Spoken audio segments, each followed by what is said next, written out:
حدیث مبارک راځي یو ځل صحابي خپل لور د لاسه نیولې وه او د نبي علیه الصلاة والسلام په خدمت کې حاضر شو. وایي د الله پاک پیغمبر دا زما لور ده خو زما خبره نه مني. نبي علیه الصلاة والسلام ورته وفرمایل څه خبرې دي نه مني ته ورته څه وایې؟ وایي د الله پاک پیغمبر زه دې ته وایم چې نکاح وکړه دا د نکاح نه انکاري ده خبره مې نه مني د الله پاک پیغمبره. نبي علیه الصلاة والسلام دغې جنۍ ته وفرمایل وایي د خپل پلار خبره ومنه که نه دی چې څه وایي هغه وکړه که نه ته ولې د خبره نه منې. دغې جنۍ نبي علیه الصلاة والسلام ته وفرمایل وایي زما دې په هغې ذات باندې قسم کوم ذات چې ته رښتینی پیغمبر جوړ کړی او موږ ته یې رالېږلی زه به تر هغې پورې نکاح ونه کړم تر څو چې تا ما ته د خاوند حق نه دی بیان کړی. نبی علیه الصلاة والسلام ډېر زیات هوښیار و په مخ د ځمکه د نبی علیه الصلاة والسلام په شانتې هوښیار انسان نه دی تېر شوی. نبی علیه الصلاة والسلام پوه شو چې دا جنۍ دا زنانه چې ده دا لږه زوروره ده دا لږه تیزه ده ځکه د نکاح نه انکاري ده. نبی علیه الصلاة والسلام ورته وفرمایل وایي د خاوند حق په تا باندې دا دی او چېرته د خاوند دا جسم د وینو او د زوو او د دانو ډک شي د خاوند دا بدن د دانو ډک دی او د هغې نه وینې بهیږي د هغې نه زوي نونه بهیږي او ته شروع شي د هغه دا ټول بدن په خپله ژبه باندې وسټي او صفای کړي بیا هم ته د خاوند حق نشي پوره کولی بیا هم د خاوند حق نشي پوره کولی په تا باندې د خاوند دومره لوی حق دی. دغې جنۍ ورته وفرمایل د الله پاک پیغمبر زه به بیا چېرته نکاح ونه کړم ځکه د هغې په ځان باندې یقین و چې زه د خاوند حق نشم ادا کولی سبا به ګناهګارېږم ډېر غټ ګناه به رانه کېږي د الله پاک پیغمبر زه چېرته هم نکاح نه کوم. نبي علیه الصلاة والسلام دغې صحابي ته وفرمایل په خپلو جنکو باندې د نکاح دپاره زور مه کوئ. د دې حدیث مبارک نه خو یو د خاوند حق معلوم شو چې د خاوند څومره لوی حق دی خو دویمه خبره ترې دا معلومه شوه چې یوه جنۍ عاقله د لیونۍ نه ده بالغه د ماشومه نه ده د هغې نکاح ته په زور نشي کولی بلکې د هغې اجازت پکې شرط دی د هغې اجازت پکې شرط دی د هغې نه به تپوس کوي. نو نبي علیه الصلاة والسلام دغې جنۍ ته د خاوند حق بیان کړو. دویم حدیث مبارک کې راځي نبی علیه الصلاة والسلام د حجة الوقات ودا په موقع باندې کومه چې د نبی علیه الصلاة والسلام اخري خطبه وه په هغې کې نبي علیه الصلاة والسلام ډېر نصیحتونه خپل امت ته وکړو. یو وصیت پکې نبي علیه الصلاة والسلام دا وکړو وایي د ښځو په باب کې د الله نه ویرېږئ د ښځو سره ظلم مه کوئ د دې په حق کې د الله نه ویرېږئ دا د الله په نوم باندې تاسو ته حلالي شوي د ښځو سره ظلم مه کوئ. د دې وجې نه حدیث مبارک کې راځي وایي د قیامت په ورځ به د سړي نه په حقوق العباد کې د ټول نه لومبی حق د ښځې تپوسلی کېږي. په حقوق الله کې لومبی تپوس د مانځه دی که نه خو په حقوق العباد کې د بندګانو په حقونو کې د سړي نه به د ټولو لومبی د ښځې د حق تپوس کېږي. الله تبارک وتعالی به ورته وفرمایي زما دا بندی تا دپاره حلاله شوې وه زما په نوم باندې تا ورسره ظلم کړی خو انصاف کړی دی اول تپوس به د ښځې د حق کېږي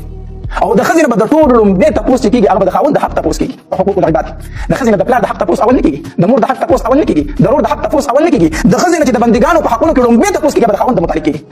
د دې وجې نه حدیث مبارک کې راځي وایي د کومې ښځې نه چې خاوند خفه او دا مړه شوه دا جهنم ته داخله شوه. بل روایت کې راځي د کومې ښځې نه چې خاوند رضا او دا مړه شوه نبي اسلام فرمایي دخلت الجنه دا جنت ته داخله شوه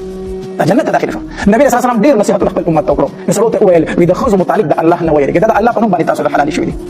او بیا نبي علیه الصلاة والسلام وفرمایل وی ها کو چېرته په ډېره غټه ګناه یې راتګ وکړو ډېره نافرمانۍ باندې راتګ وکړو نبي علیه الصلاة والسلام وفرمایل د دوی نه خپلې بسترې جدا کړئ ځای د ملاستې نه جدا کړه کېدای شي دا په دې باندې پوه شي بیا ستا نافرماني نه کوي او که په دې باندې سمه نه شوه نو نبي علیه الصلاة والسلام فرمایي دویمه خبره دا ده چې دا ووهه دا ښځه ووهه خو نبي علیه الصلاة والسلام فرمایي غیر مبرح داسې وال به کوي چې زخم به پکې نه جوړوي داسې نه چې د زناورو غونته کې والو سره وکړي په مخ باندې به ښځه نه وایي یو حق د ښځې دا دی. دویم دا دی چې د هغې پلار نیکو د هغې قام نسب دا به نه کنځئ بعضې بدتمیزه سړي داسې چې ښځې ته د هغې د مور کنځل کړي د هغې د خور کنځل کړي د هغې پلار یادوي په چغه باندې په ګڼ کور کې ورته پلار یادوي مور یادوي کنځي ورله دا سړی په مخ د ځمکه بدترین انسان دی چې دی د خپلې ښځې مور کنځي د هغې خور کنځي د هغې پلار کنځي. نو نبي علیه الصلاة والسلام وفرمایل وښي به خو داسې به وښي چې زخمي کوي به یې نه او نبي علیه الصلاة والسلام فرمایي خبره ومنله خو ډېره ښه ده که بیا هم خبره ونه منله نو بیا د دې نه په اخوا په دې باندې بله لار مه ځکه بیا بله خبره پاتې شوه بیا طلاق دی صرف. او بیا نبي علیه الصلاة والسلام وفرمایل وایي د سړو په ښځو باندې حقونه دي او د ښځو هم په سړو باندې حقونه دي. نبي علیه الصلاة والسلام وفرمایل وایي د سړي حق په ښځه باندې یو حق دا دی چې سړی چې خاوند په کوم ځای باندې د یو سړي ناسته نه خوښوي دا ښځه به دغه سړی په دې ځای نه کښېنوي د خاوند بستره ده د خاوند کمره ده خاوند نه غواړي چې دې کمرې ته بل سړی را دننه شي ښځه به چاته اجازت نه ورکړي چې دې خپلې کمرې ته هغه سړی را دننه کړي اګر چې هر څوک وي خو چې خاوند خفه کېږي چې زما دې کمرې ته دا پلانکې راشي دا ښځه به اجازت نه ورکړي. دویم نبي علیه الصلاة والسلام وفرمایل وایي کور ته به د هغې چا اجازت دا ښځه نه ورکوي چې خاوند یې نه خوښوي دا دا زما د تور زوی دی دا زما د ماما زوی دی دا زما د تره زوی دی ماما کله نه راځي نه چې خاوند پرې خفه نه به راځي نو خاوند چې کور ته په راتلو باندې په چا باندې خبرې د ښځه به اجازت نه ورکوي. او د ښځې حق دا دی نبي علیه الصلاة والسلام وفرمایل یو دا چې په خپله څه خوري هغه به په ښځه باندې خوری په خپله چې کومې کپړې جامې پیزار استعمالوي هغه به ښځې له هم راوړي د هغې د جامې د پیزار خیال به ساتي. نو د دې وجې نه د ښځې هم په شریعت کې حقوق شته دی د خاوند هم حقوق شته دی چې خاوند د ښځې د حقوقو خیال وساتي خاوند د ښځې د حقوقو خیال وساتي انشاءالله بیا به کور کې به جګړې نه وي.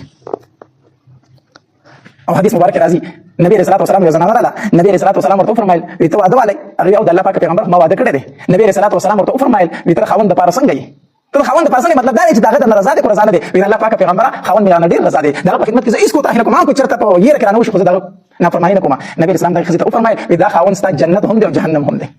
په دې وجې نه ښځو له پکار دی چې د خاوندانو سره جبه نه کوي خاوندانو ته کنځلې نه کوي خاوندانو ته بدې ردې نه وایي خاوند هم پکار دی چې د ښځې سره داسې سلوک کوي نرم سلوک کوي. حدیث مبارک کې راځي نبي علیه الصلاة والسلام فرمایي وایي په تاسو کې بهترین انسان هغه دی چې د هغه اخلاق ښایسته وي او په تاسو کې بیا بهترین د ټولو غوره انسان هغه دی چې د خپل کور والي سره اخلاق ښایسته وي. نو کور کې به ښه اخلاق چلوي.